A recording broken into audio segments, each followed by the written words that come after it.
Alright, so I don't want to be specific about the location, but this happened around Pennsyltucky. Most I'll say is that I don't live close enough to any metropolitan area worth noting, thus my drives are long, lonely, and even smelly. I was doing Chinese food deliveries, and to be frank, I was getting sick of it.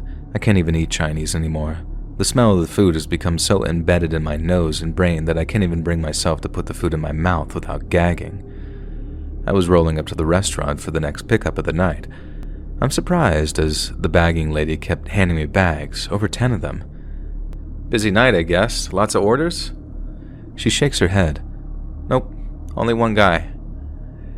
As she hands me the ticket, I see the bill is massive, floating around $500. I'm looking at the address, and even though it's pretty far away, I'm kind of excited because generally those kinds of massive orders means one heck of a tip. I begin driving and taking in the details just in case this dude orders again in the future. The place is completely remote, and I can see the key road features disappearing as I go further along. First, the sidewalks stop running alongside the roads. After that, the street lamps, then the white lines on the ground, and soon after I start hitting random gravel beds. I thought to myself that this better be worth it and prayed that I don't snap my axle or something else. I arrive at the address, and it's literally just a stop in the road in the middle of nowhere. No driveway, no signs, not even a mailbox. Thinking my GPS was bugged out, I decided to call the guy to clarify the address. Of course, no answer. I'm starting to think that I got lured into the middle of Hick Woods just to get murdered, and as I was starting to dial the restaurant to confirm the address, I see another car oncoming with its headlights shining on me. I'm like a gazelle frozen in fear. I see the car slowing down near me, accepting my end, dead from a drive-by shooting, I was thinking. The car stops right next to me and slowly rolls down its window. My tension goes down as I realize that he's just a pizza delivery driver. He asked me if this is the place, and I realized that we couldn't have both had GPS mess-ups at the same time. Yeah, this is the place. They ordered pizza?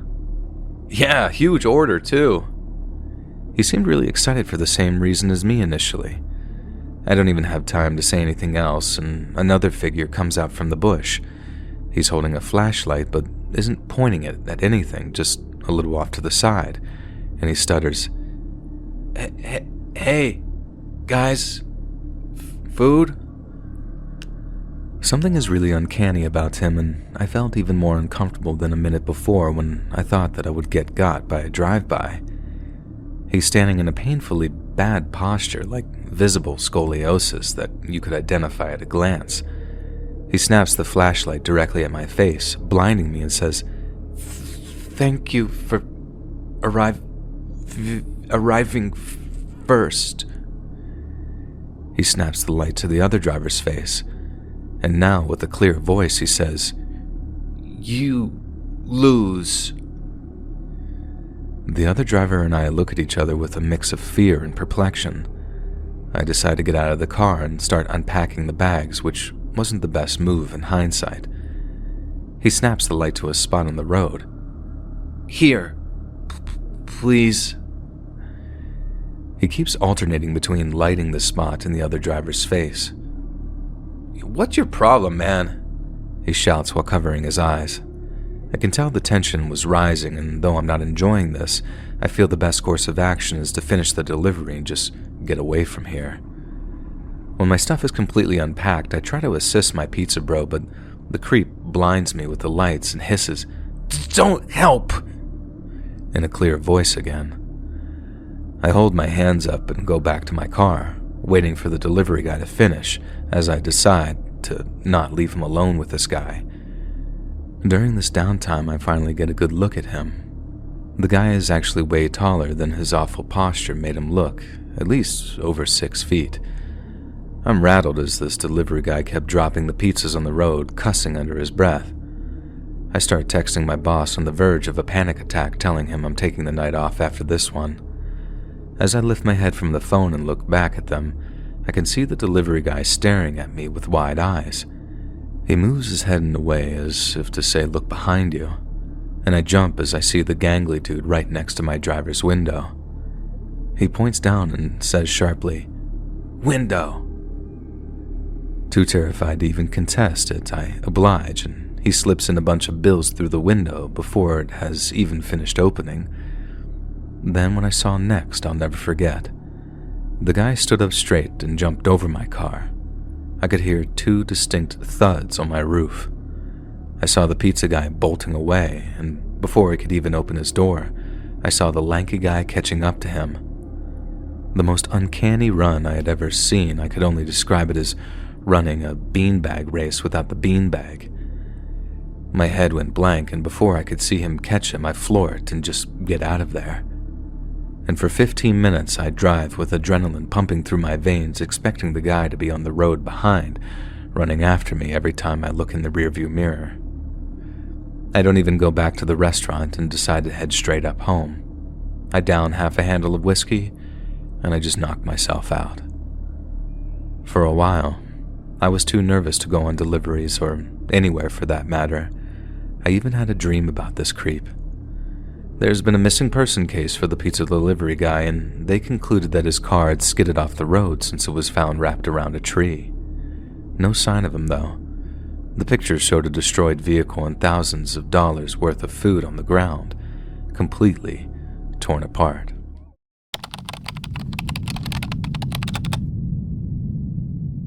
This story took place about 6 to 7 years ago when I was dating my college girlfriend. We were staying at her parents' house while they were out of town for a business conference in Phoenix. She had a lot of pets that needed to be taken care of, a bunch of fish and a few guinea pigs and a rabbit. I never realized how much work some of them were, cutting up lettuce, cleaning cages, and whatever else went into the maintenance.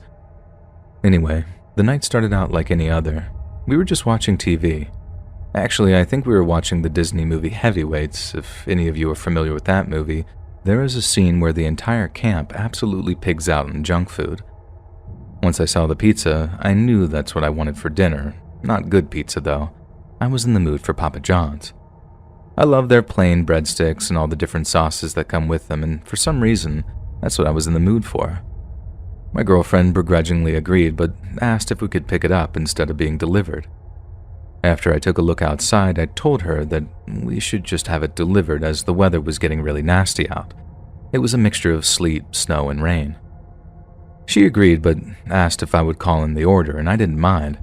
I called in and paid with a tip included so they could just leave it at the door. They said it would take around half an hour or 45 minutes to deliver, which seemed reasonable to me. But after an hour and a half, I was starting to get hungry.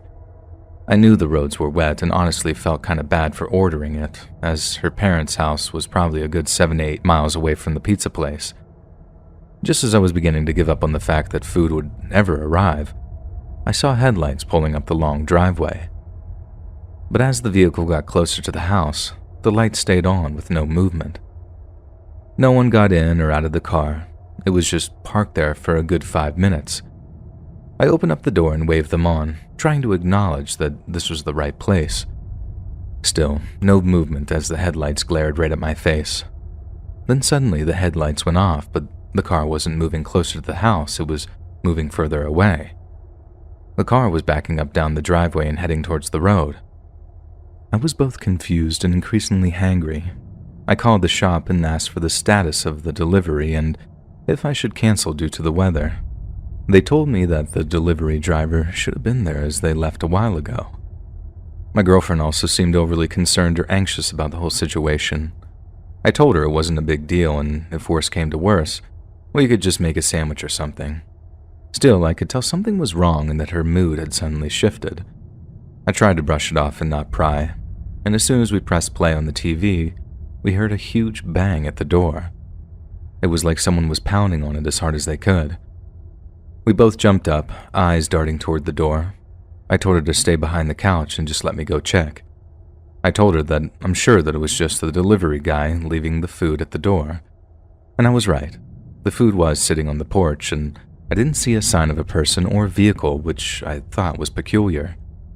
I brought the food inside and locked the door, then put it on the counter so we could start eating. When I opened the breadstick box, there was a napkin inside that looked like it had been written on with red pen. It said, "I hope you enjoy. XOXO." I showed my girlfriend and her face turned white. I asked her what was going on and why she was acting weird. She then said that one of her exes, Sean, used to work at Papa John's, or maybe still did.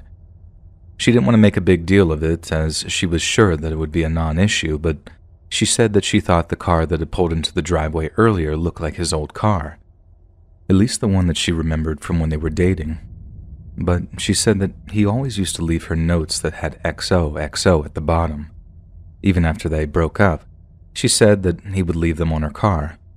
She said that when she decided to leave him, he didn't take it well and began contacting her nonstop, trying to get back together and mailing and leaving her letters. She said that after she changed her number and made her social media accounts private, she never heard from him again and never had any further issues. I really didn't know what to say. I wanted to say I'm sure this one was a big coincidence, but I didn't know if it was or wasn't. I told her that anybody that was here is now gone, as I didn't see a person or car outside. I told her that we should skip dinner and go to bed if she wanted, but she said she was fine and that we should eat. About 15 to 20 minutes after we got done eating, we heard another loud crash coming from outside. It sounded like glass or ice had been hurled against the sliding glass kitchen. Again, I told her to stay in the living room while I went to check it out. The motion sensor was activated in the backyard, but I didn't see anyone or anything. I didn't see anything that could have hit the glass. Nothing was broken that I could see. I asked if she wanted me to call the police, and she was reluctant. One of her parents would have to be notified, and she said she really didn't have any proof that someone was there. We decided to call it an early night and try to get some sleep. I knew that I wasn't going to be able to sleep much. My anxiety was definitely going to keep me up most of the night. Thankfully, the remainder of the night was uneventful. It was 3 a.m. and we hadn't heard or seen anything else. However, to this day I swear that I heard scratching and whispering from 3 a.m. on to the morning. I felt like someone was outside the window, but every time I shifted the blinds to look, nothing was there. In the morning, I chalked it up to the animals making noise, maybe to make myself believe or feel better about the situation from the night before. To my knowledge, nothing else came from the incident, and my girlfriend at the time never had another weird occurrence. We broke up a few years later, but almost every single time I order pizza, I think about that night, and I half expect there to be a note in my pizza box.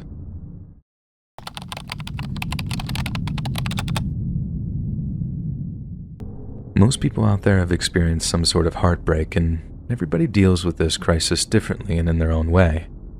For me, it was a pizza, and shamefully Tinder, both of which usually left me feeling like a truck hit me.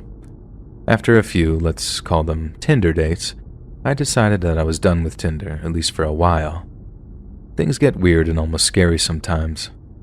I decided that the best way to deal with this loneliness was to order an amazing loaded French fry pizza. I'll say this, if you've never experienced the glorious bounty of a loaded French fry pizza, you need to change that immediately.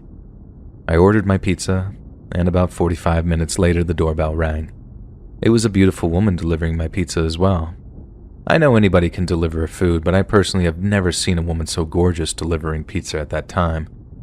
I made some stupid jokes when I answered the door, and she giggled. I figured it was now or never to make a move. Strike while the iron's hot, I suppose. So, I just asked if she wanted to hang out, and to my surprise, she said that when she was done with work after this delivery, that she'd love to chill. I was pumped, and perhaps more pumped than my pizza. She said she needed to go home and freshen up, and then she would head over at around 10 p.m. We exchanged numbers, and I decided that I probably should freshen up myself. 10 o'clock came, and she never showed up. I waited a bit, and then finally texted her and asked her where she was. I never received a text back until about 11:15.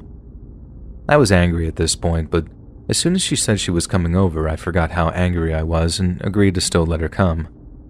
Before I knew it, it was midnight and she still wasn't there. I finally started listening to my brain for once, and I decided to text her and tell her not to come.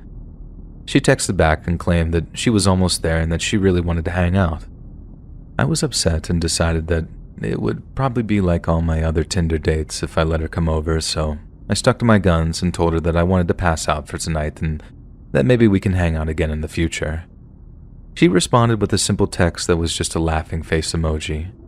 A weird response, I thought, but I shrugged it off and decided to go to bed. I had no idea what time it was, but it was at some point in the middle of the night I was awoken by my doorbell. I cautiously made my way to the door and there was nobody there. Directly behind the front door is my living room, and in the living room is a back door that leads to my backyard. As I was staring at the front door, I thought I caught movement out of the corner of my eye. I turned around and I swore that I saw someone running by my back door. I snuck over to that door and I thought I could hear giggles and whispers through the door. I couldn't make out any words, and I guess it could have been the wind, but it definitely sounded like voices. A few moments later, my worst fears came true. While I was sitting next to the back door, I looked up across the room at the front door, and at the door were what I believed to be 5 people. Whoever was standing in front then started to ring the doorbell repeatedly. I yelled from the other side of the room, "What do you want?" They stopped at the doorbell, and then a deep, burly voice responded, "We want to hang out. Don't you want to hang out?" I shouted back, a threat that I was going to call the police, but I had no intention of calling them if the threat worked. And then I heard a bubbly female voice shouting, "They would never get here in time." Now the panic started to take me over. I ran back to my room and grabbed my phone to call the police. The entire time I was in my room, they kept ringing my doorbell and banging on the door. I half expected them to break the door down at any point. About 5 minutes later, I could see the lights of the cop car shining through my window, and I ran back to the living room. The group of people was gone, and I let the cops inside so I could give a statement. I told them about the girl at the pizza shop and that I was sure that it was her and most likely her friends. The cops didn't seem too interested, if I'm being honest. They asked if I had seen any cars either when the woman delivered my pizza or when I had the alleged intruders, and sadly, I didn't see the car either time. They asked if I had any proof that it was this girl, and of course, I didn't. I didn't even know the girl's name. She was listed as Pizza Girl on my phone. Unfortunately, you can't charge someone based on feeling. I tried texting her that night, and she responded right away, indicating to me that she was awake, and she claimed that I was insane. She could be right, and I was unfortunately just targeted by a group of freaks that night, and this poor girl was just caught in the crossfire, but I don't think so. Everything just seemed off from the beginning. She agreed to hang out with a stranger after delivering a pizza. Yes, more weird things have happened, but it does raise a red flag. Claiming she would be over at 10, and then she just kept postponing, saying that she was almost there. Then the weird laughing text, and then the intruders saying things like, "Do I want to hang out?" It just seemed weird and oddly suspicious. Nothing has ever happened since that night, but I can tell you for sure that I don't sleep well anymore. Our official merch store is finally here. If you want to support more of our channel, check out our merch shop. The link is in the description down below. See you on the next video.